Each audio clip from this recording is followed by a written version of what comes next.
The Rachel Maddow Show, weeknights at 9 Eastern on MSNBC. Okay, so James Franco plays the part of a TV personality who's very handsome and charismatic. Seth Rogen plays the part of James Franco's TV producer. And the conceit of the movie is that these guys learn that Kim Jong-un, the dictator of North Korea, is somehow a fan of James Franco's TV show. And so they pull off the impossible, and these guys arrange that they are going to do a TV interview with Kim Jong-un. Now, upon learning that Kim Jong-un has agreed to do an interview with these two goofy Americans from the TV show, the U.S. government decides to take that opportunity to train those two Americans to kill him, to kill Kim Jong-un while they are sitting next to him to be able to do that interview. You are entering into the most dangerous country on Earth. Kim Jong-un's people believe anything he tells them, including that he can speak to dolphins or he doesn't urinate and defecate. Oh. You telling me my man doesn't pee or poo? Everybody pees and poos. Where would he go otherwise? He'd explode. But he does talk to dolphins. That's the movie. At least that's part of the trailer from the movie. It's called The Interview, produced in 2014 by Sony Pictures. And North Korea got very angry about that movie, as you probably remember, and as you might imagine they would, right? They complained to other countries, they complained to the US government, they complained to the United Nations, but ultimately, what are you going to do, right? Ultimately, North Korea decided that it didn't matter that nobody was listening to their complaints. They decided they would take matters into their own hands. They decided they would attack Sony Pictures. And initially, it seemed like kind of a goofy attack. On November 24th, 2014, employees arriving at work at Sony Pictures turned on their computers, and this was on the screen. Picture of a big red horror movie skeleton hacked by GOP, doesn't mean Republicans, it's like some other guardians of, I don't know. And it said, "We have obtained all your internal data, including your secrets and top secrets." Right? I mean, so this was on everybody's screens, which is a little scary. And they'd obviously been able to hack in for real, but this was kind of a goofy horror movie message, right? If you don't obey us, we will release data shown. All right, so the attack seemed somewhat effective, but sort of amateurish from the outset. Turned out to be the real deal. They got in to the internal computer systems at Sony Pictures. They stole tons of internal communications and documents and scripts and contracts. They ended up basically doxing Sony Pictures by dumping that stuff online. The worst damage they did, though, was not just by stealing and turning those documents back out to the public. The worst damage they did was just flat-out destruction. They flat-out wiped, just erased tons of data and documents and internal material from the computers operated by that company. They just wiped hard drives. They ended up essentially bricking 70% of the laptops and computers that were used at that entire company, at Sony Pictures, which is not a small company. Ultimately, the movie did still get released, and although the North Korean state hacking campaign against it ended up scaring the movie off of a lot of movie screens and theaters around the country, the movie did end up doing pretty great streaming online, I think driven in part by this very weird anti-publicity campaign conducted by North Korean military intelligence, calling this movie the most dangerous thing in the world. Now, that attack, 2014, the attribution for that attack, specifically went to something called the Reconnaissance General Bureau, which is sometimes described as the equivalent of the CIA in North Korea, but really it's its own thing. It's foreign intelligence in North Korea. It's cyber war, it's cyber espionage. Sometimes it's just plain war. I don't know what you call it when it's hacking into a foreign movie studio and destroying their laptops. I don't know what you call that. But that's the group within the North Korean military, North Korean government that was got the attribution for that attack. Reconnaissance General Bureau. That was 2014. The year before, in 2013, the U.S. and South Korea were engaged in a joint military exercise. The U.S. and South Korean militaries do joint exercises all the time. North Korea tends to see them as very provocative. They tend to essentially see these as practice sessions, if not ways to disguise the start of a real war. Some things about North Korea are crazy. The particular perception that these military exercises might be a threat to them is not all that crazy. But their reaction to these frequent joint military exercises between the US and South Korea, their reaction to them is all over the map. It's unpredictable. Sometimes they have a mild reaction, sometimes they have a super over-the-top reaction. You never exactly know what they're going to do. And in 2013, during joint military exercises between the South Korean armed forces and US armed forces, the way North Korea decided to respond that year was with a cyber attack, another really serious one. They all but wiped the computer networks at a bunch of major South Korean banks and at the two largest broadcasters in South Korea as well. They got malware into the systems of those companies somehow, and they just disappeared their data, wiped stuff, shut them down. And once you've got that kind of capability, you have options for what to do with it. If you can get inside supposedly secure corporate and financial systems around the world, yes, they proved you can do damage. You can terrorize people. You can brick computers. You can spy on people. You can steal their documents and post them online. You can hold stuff for ransom. But if you've got those kind of skills, you can do a lot of different things once you've penetrated other people's computer networks. And once you've got the ability to do that, it's not that big of a leap to just start going straight for money. This is the SWIFT system, Society for Worldwide Interbank Financial Telecommunications, which sounds fake, but it's a real thing.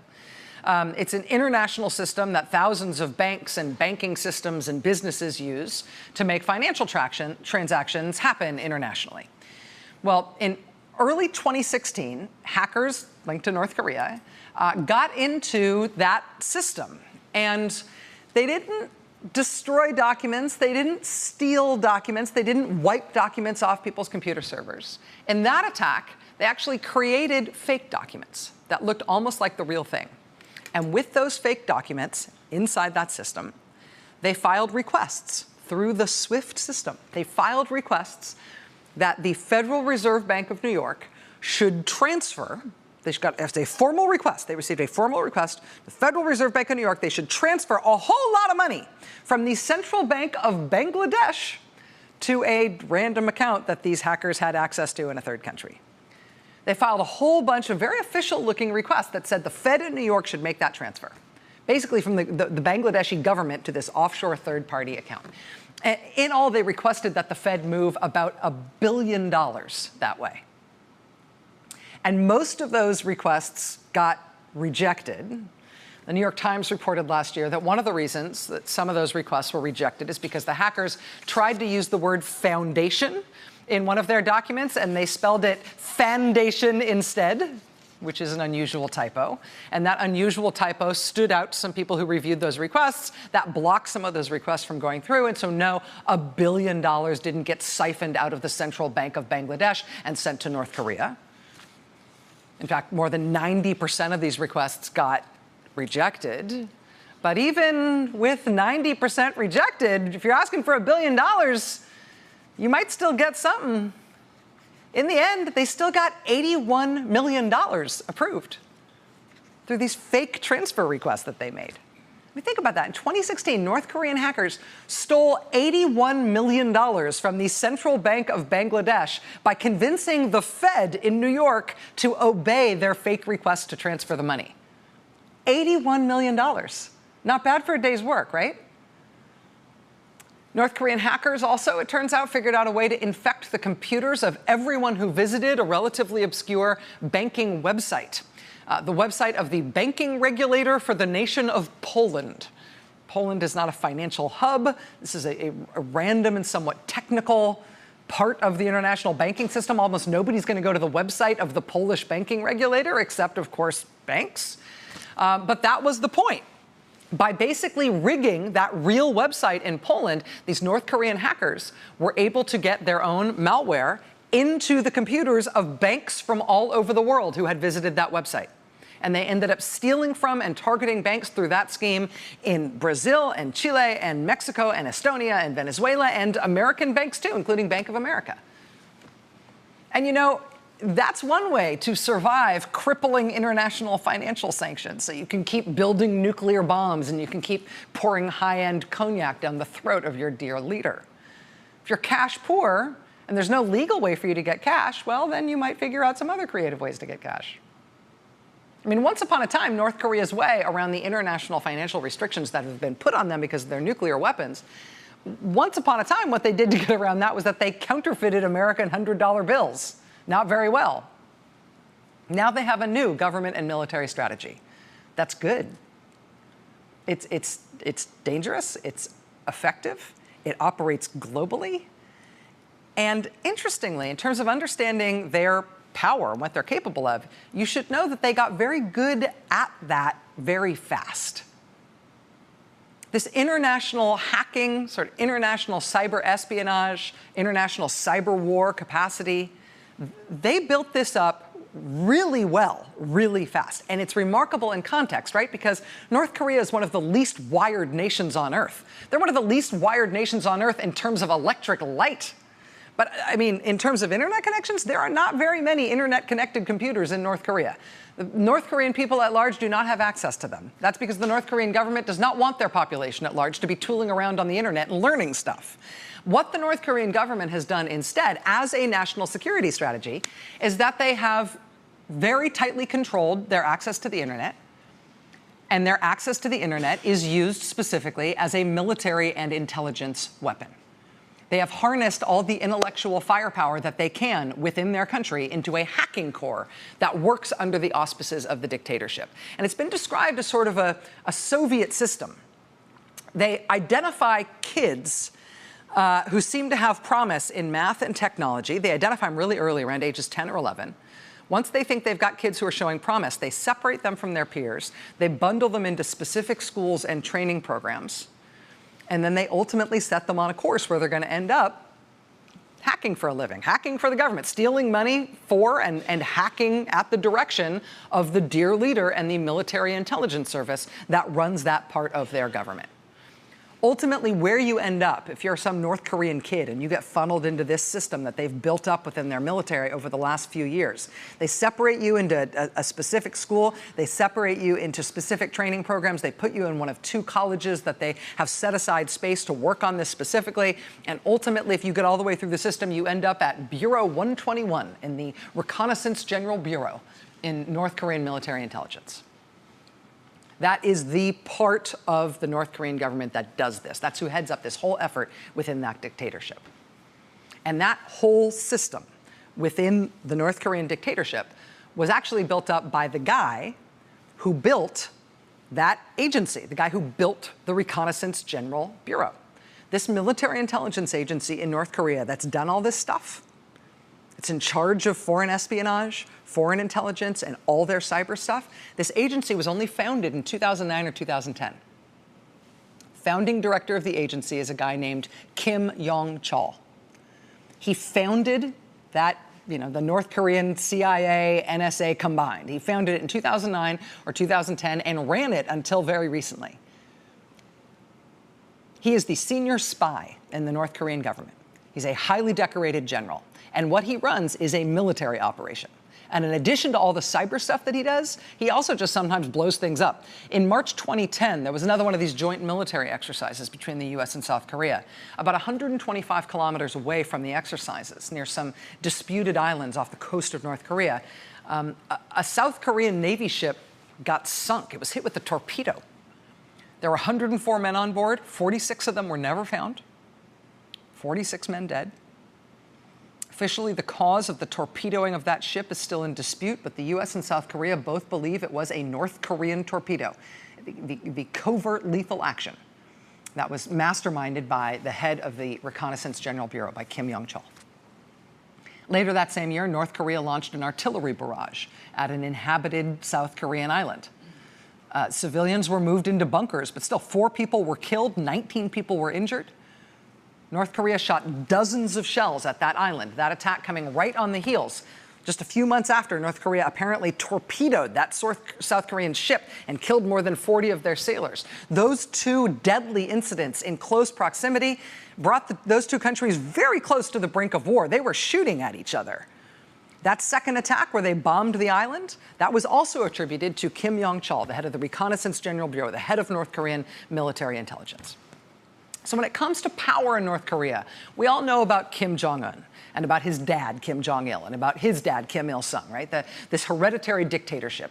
And the dictatorships, they have a way of focusing attention only on the dear leader at the top. But when it comes to what America knows and what the world knows about North Korea's capacity to attack, its capacity to exert force against others, what we know about its attacks on other countries, its attacks on U.S. companies and banks and all the other people who they've attacked through their military intelligence service. The other person to know about is Kim Yong-chol, the head of North Korean military intelligence, the guy who has built this massive international hacking empire. He has been sanctioned multiple times for his role in the North Korean nuclear program. He's been sanctioned multiple times for his role in attacks on our allies and on the West. And he did build his country's military intelligence service into an international powerhouse. When he took over, North Korea was still trying bad counterfeiting as their big cash idea. I mean, they had hacking aspirations, but they were pitiful. He founded this Reconnaissance General Bureau, turned it into a Soviet-style hacking academy for a nation. He built this system from the ground up to groom an army of hackers from children. They've ended up with a system now that is as good as any in the world. Part of his strategy has been to dispatch North Koreans who are trained in coding and hacking, to dispatch them all over the world, wherever North Koreans are allowed to work. And that has a couple of advantages. It allows those North Koreans to launch North Korean cyber attacks from other geographic locations, which is helpful in terms of avoiding accountability. But it also lets those North Korean de facto spies, it lets them learn about international innovations in the cyber war field. And it turns out when they compete around the world, they are as good as anyone or better. In 2015, at a global hacking competition that's called Code Chef, 7,600 teams competing from all over the world. At Code Chef 2015, North Korean teams came in first, second, and third place out of more than 7,000 teams competing worldwide. That's what Kim Yong-chol built. So for people who follow this stuff closely, for people particularly in national security and in foreign policy who have watched North Korea, not just for its nuclear program, but have watched North Korea in this very short period of time turn into this global cyber war, cyber espionage powerhouse. It was a remarkable and very specific thing when it was announced that North Korea would be sending somebody to the U.S. to talk to the Trump administration. They'd be sending a high-ranking official to New York City to have dinner with Mike Pompeo. And it was announced that the guy they would be sending is Kim Yong-chol, the guy you see on the right side of your screen there. This was the headline at foreignpolicy.com. North Korean facing Mike Pompeo is master spy. Quote, the North Korean official meeting with Secretary of State Mike Pompeo to salvage nuclear talks is a former spy chief linked to some of his country's highest profile military operations in recent years, including a 2014 cyber attack on Sony Pictures that cost the company widespread embarrassment and millions of dollars in damages. From 2009 to 2016, General Kim headed North Korea's top intelligence and cybersecurity agency, the Reconnaissance General Bureau, where he was linked to infamous cyber attacks against the West and deadly attacks in South Korea. He helped groom Kim Jong-un during his ascent to power. Kim has served 3 generations of North Korean dictators. He managed to survive a deadly wave of purges that felled many of his counterparts in the top echelons of the North Korean government once Kim Jong-un assumed office in 2011. So this guy is estimable, right? Like, this is a guy worth taking seriously. This is the highest-ranking North Korean who has been allowed to visit the U.S. in nearly 20 years. He's the immediate former head of the North Korean military intelligence service who, in fact, built that service. Are you sure this is definitely the one guy who you want to let in? Are you sure there's no particular risk about him in particular coming over here? I mean, technically, there is the matter of him being sanctioned multiple times personally by the U.S. government. Legally, he's not even technically allowed to set foot in this country. But there he was, eating filet mignon and vanilla ice cream, we're told, with Mike Pompeo at some New York restaurant last night. And then this afternoon, we got this note. Quote, Kim Yong-chol will meet briefly with POTUS in the Oval. What? That news moved at about 1 o'clock this afternoon. And then, in fact, he did show up. And it was not a brief meeting with the president in the Oval Office. It was nearly 2 hours. And, you know, from a distance, without captions on what you're looking at here, this, you know, he's this quiet-seeming older gentleman, sort of a short guy compared to our tall president. And he was described today in all the press as the vice chair of the North Korean Central Committee. Oh, that sounds nice. He's on a committee. Yeah, actually, he's the top-ranked spy in the North Korean government and has been for a very long time. He headed military intelligence for the past 7 years, and he built the world's most elite hacking and cyber espionage service from scratch in a country where no one even has the internet. Oh, and on top of that, there's all the killing. So when you let that guy into the Oval Office for a couple of hours today, in what was apparently an impromptu meeting, for which there was no preparation. We found out like an hour in advance that he might pop by. He did pop by, stayed for a couple hours. Did he bring anybody with him? Did you guys have a long chat? Did it wind around and touch on a lot of different issues? Did President Trump give up any code word protected super top secret intelligence like he gave to the Russians when he surprise hosted them in the Oval Office? Did Kim Jong-chol have any equipment with him when he was brought into the Oval Office? Even like in his pocket? Did he leave you a thumb drive? Tell you it was a really fun game, you should plug it in and see what happens? Mr. President, did he ask to see your phone? Is the president still using an unsecured phone like we were told last week he was? Was that phone in the Oval Office when the North Korean military intelligence chief was there in the Oval Office for a couple of hours today? I mean, maybe our government knows exactly what they are doing here. Maybe they are playing North Korea like a fiddle. Maybe every other US president since North Korea came into existence was just too dumb compared to this one. Maybe every previous US president who decided not to meet with a North Korean dictator only did so because they were too dumb and not savvy enough to know how to pull off a meeting with the North Koreans safely and to our country's advantage.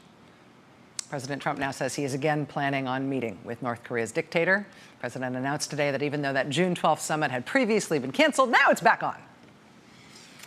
That said, the president today was a little bit hard to follow in his remarks. He gave a long, rambling statement to reporters after his 2 hours with North Korea's ex-military intelligence chief. He told reporters that he had received a very nice letter, a letter he called very interesting, from the North Korean dictator at the meeting. Then several minutes later, he told the same reporters that he had actually not opened the letter, even though he said it was very nice and very interesting. The White House then released a couple of pictures where the president receives the letter like it's a big publisher's clearinghouse check, and he smiles like he won it. The president also announced today, after his 2 hours with North Korea's master spy, that he is not going to take such a hard line on North Korea anymore. Excuse me? Maximum pressure over. It's going to remain what it is now. I don't even want to use the term maximum pressure anymore because I don't want to use that term. Because we're getting along. You see the relationship. We're getting along. We're getting along now. Everything's fine. If in the middle of that Seth Rogen and James Franco movie, you had dropped in a subplot in which the longtime head of North Korean military intelligence was not just invited to the United States, he was invited not just into the White House, he was invited into the Oval Office in an impromptu meeting to kick stuff around with the president personally one-on-one for a couple of hours. If you had inserted that as a subplot in that James Franco movie, that movie that made Kim Jong-un so mad, that movie might have not made Kim Jong-un so mad because that subplot alone would have made it so ridiculous that nobody would have ever taken it seriously that something like that could ever happen in real life. But that is what happened today. There's no chance we're being played here, right? We're the masterminds of this, right? No chance we're being played, right? Hold that thought. Wall Street Journal today ran this story by reporter Diane Nissenbaum. You see the headline there, John Bolton's deputy draws ire of Jewish and Muslim groups. This is a story about how the National Security Council is being handled now under Trump's third national security advisor. The first one, you'll recall, was only reluctantly fired, despite the fact that he was under FBI counterintelligence investigation while serving in the White House. He's now awaiting sentencing on felony charges. The second one was enthusiastically fired by the president, reportedly because the president thought he was too serious, too boring, and he never told the president things he wanted to hear. H.R. McMaster's last speech before he was fired as national security advisor was a fusillade at Russia for its international aggression, including toward us. But that was his last speech, and then he was out. The new national security advisor hasn't been there that long, but he has been cleaning out the National Security Council staff and replacing them with his own people. Most recently, a new chief of staff for the NSC, and that's the one who's drawing all that ire in the words of the Wall Street Journal. John Bolton has hired this new chief of staff away from an anti-Muslim group called the Center for Security Policy, where he wrote books like this one, which really is called Obama Bomb. He also co-authored a book that claims that 80% of the mosques in America are, quote, incubators of, at best, subversion, and at worst, violence, and should be treated accordingly. 80% of mosques in America, really. This group, where he's been the senior vice president for policy and program, says that the Muslim Brotherhood has achieved influence over the highest ranks of the U.S. government, says that there should be a new House Un-American Activities Committee, like back in the 50s, to root out secret Muslims in the U.S. government. The group also says, incidentally, that it wasn't Timothy McVeigh who bombed the federal building in Oklahoma City back in the 90s. It was Saddam Hussein. Sure it was. And, you know, that's great. Free country, sure. But that's who's now the chief of staff at the National Security Council at the White House? At a time when we've got the President of the United States literally inviting the head of North Korean military intelligence to come hang out in the Oval Office for a couple hours. Just drop by. It'll be fine. What could go wrong? Whatever you think about the president's personal judgment on matters like this, surely the president has great staff who can think through all the intricacies and threats here, right? Great staff, top-level folks. Joining us now is Dion Nissenbaum, national security reporter for the Wall Street Journal. His story out today in the Journal paints this troubling picture about Fred Fleitz, who is the new choice to be chief of staff at the National Security Council. Mr. Nissenbaum, thank you very much for being here. Thank you for having me. Mr. Fleitz has worked with John Bolton before. In that sense, he's not much of a surprise in terms of somebody who John Bolton might want to hire. But is he an unusual choice for the National Security Council, given what it does? Well, I think the one thing that John Bolton will expect from him, first and foremost, is that he's going to be sort of an enforcer within the National Security Council. As you mentioned, at the beginning of the Trump administration, there were a number of people that sort of had these conservative, controversial views about Islam, and I think we may be seeing a return to that at the NSC. But he's going to be, I think, John Bolton's enforcer first and foremost within the NSC to clamp down on leaks and sort of enforce John Bolton's vision. The big question I think that we're all trying to understand here is how much is his personal view going to influence what happens with the NSC, and we're still waiting to really get some clarity on that position. I mean, somebody who says that there ought to be a new House Un-American Activities Committee, who was the executive vice president of a group that advocated that, he says that 80% of mosques in this country are either advocating subversion or violence, that the Muslim Brotherhood has infiltrated the upper ranks of the U.S. federal government. I guess the question is whether or not criticism on those types of grounds, criticism for that specific type of radicalism, might actually be seen in this administration as a feature, not a bug, as something that makes them trust this kind of a hire more. Yeah, exactly. And what's been interesting about the response from the Trump administration on this is that they basically characterized this as a smear campaign against Fred Fleitz. But what we did was read through what he said and read through this study where he lays out these views, paints this very dark vision of Islam, says that 80% of the mosques in America are these dens of subversion or violence. It talks about banning Al Jazeera. It suggests stripping citizenship from people that promote some conservative views of Islam. It lays out a lot of policy prescriptions. It talks about declaring war on this sort of broad global jihad issue. And I think I haven't been able to get the White House to answer whether they support these positions, whether Fred himself still endorses these positions. And I think we need to get some answers from the White House about that. Especially at a time when the National Security Council would normally be expected to be doing this staffing and prep work for all these important national security decisions that are being made, including this fairly radical decision today to host the North Korean military intelligence chief in the Oval Office. It's an important time for them to get it right. Diane Nissenbaum, national security reporter at the Wall Street Journal. Really appreciate your time tonight. Thank you. Thank you. All right, we'll be right back. Stay with us. Meet usareally.com. Not typos. Quote, Trump determined to go to commercial war. All advices from his European allies so that Trump did not get out of the Paris Agreement against climate change, did not break the nuclear pact with Iran, and did not move the embassy of the States United from Tel Aviv to Jerusalem result nothing. Or this report, quote, very unusual attacking with scissors was happened in Florida. Well, it is Florida. Maybe this reads weirdly, right? But in some ways, it's not that weird. In some ways, it might seem familiar.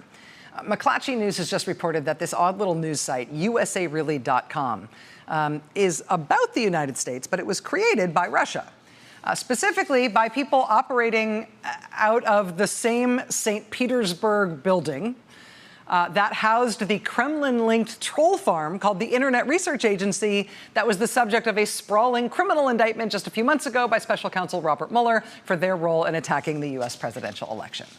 Now, as of right now, Russians operating from that same address are using this new USA Really website to spread news about scissor attacks in Florida, but also to try to organize a White House protest. To try to organize a flash mob 2 weeks from now at the White House on June 14th. They say, quote, on this day, we officially starts our project, USA Really, the honest media about what is really happening around. Our slogan is USA as it is. We invite all Americans, all who cares about the country, to celebrate this. Come up to the White House on June 14th at 2 p.m. to congratulate America.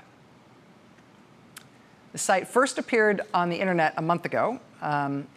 What the Russians did in the last election, they appear to be doing all over again, but maybe some of their best copy readers got fired.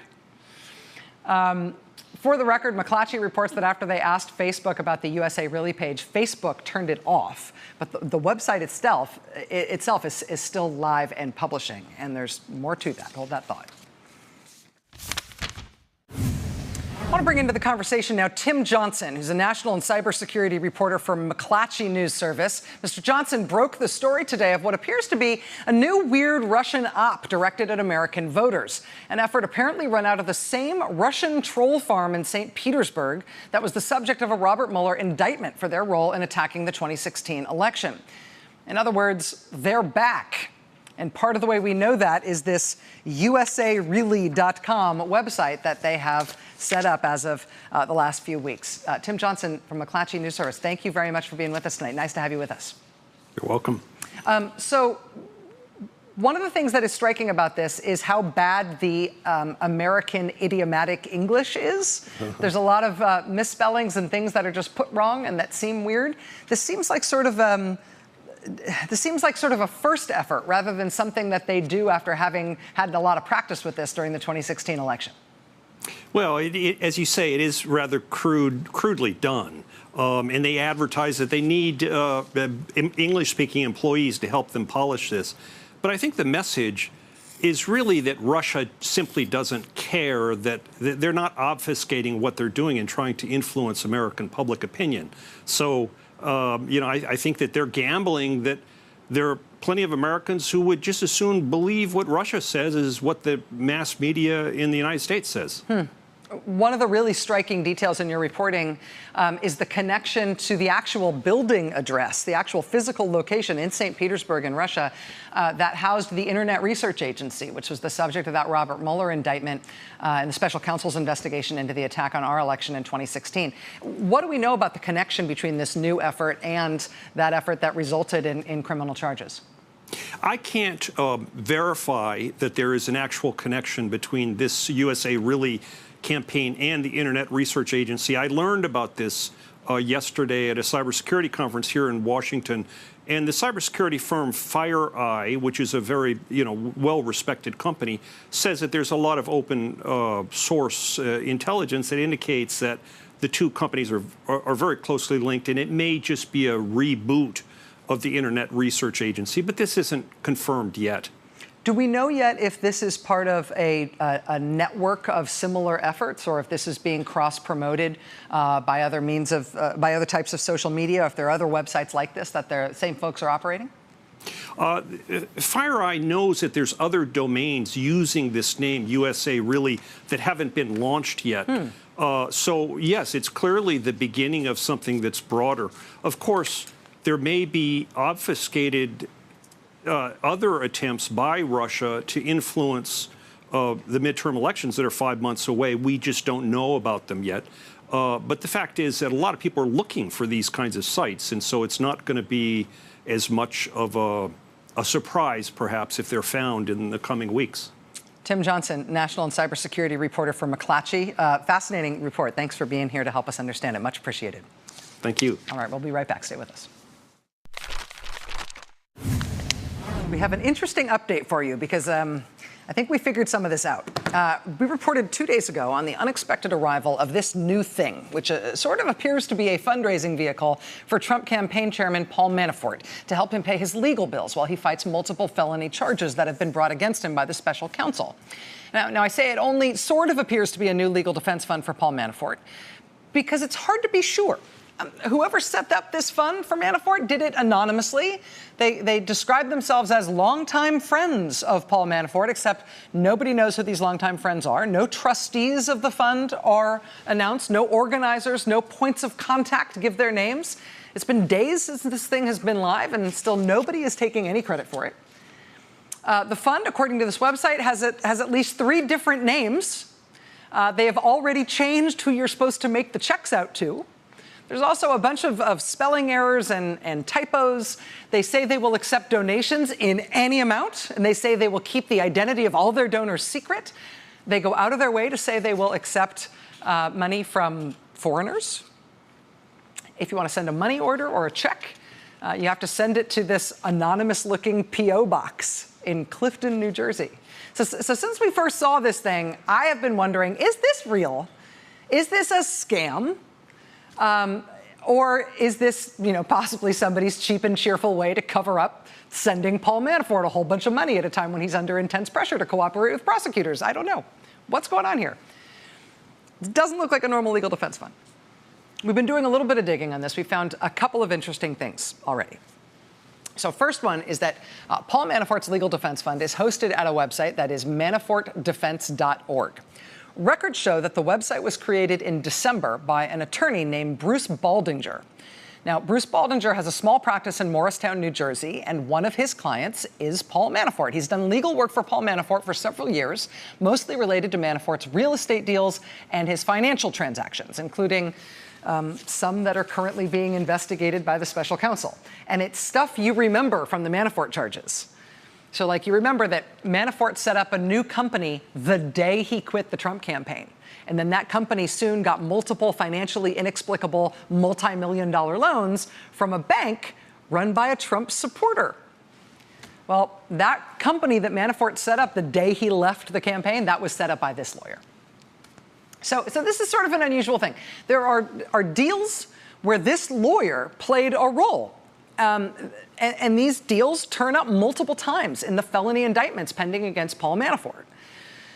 This lawyer, who turns up in all those deals, now appears to be running an anonymous, no-questions-asked fundraising effort for Paul Manafort's legal expenses. If that lawyer has been involved in some of Paul Manafort's financial activity, that's been the basis for the felony charges brought against him, is it conceivable that that guy could also be called as a witness by the special counsel?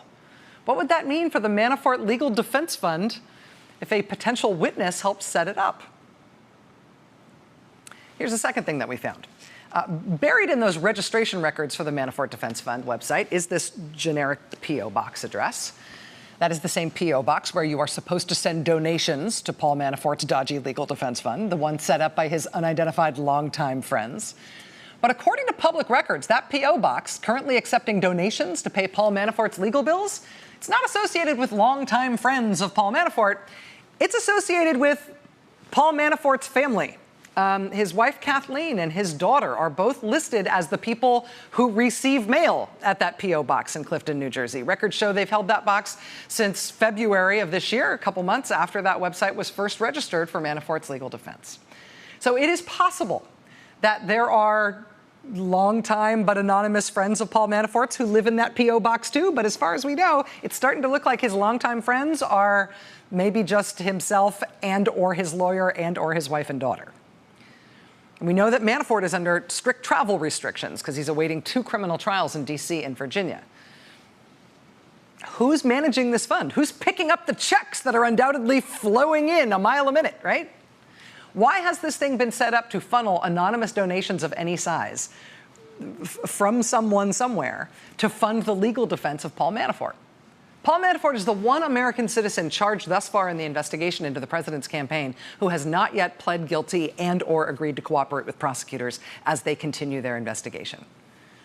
And this, honestly, is not a great public-facing appeal.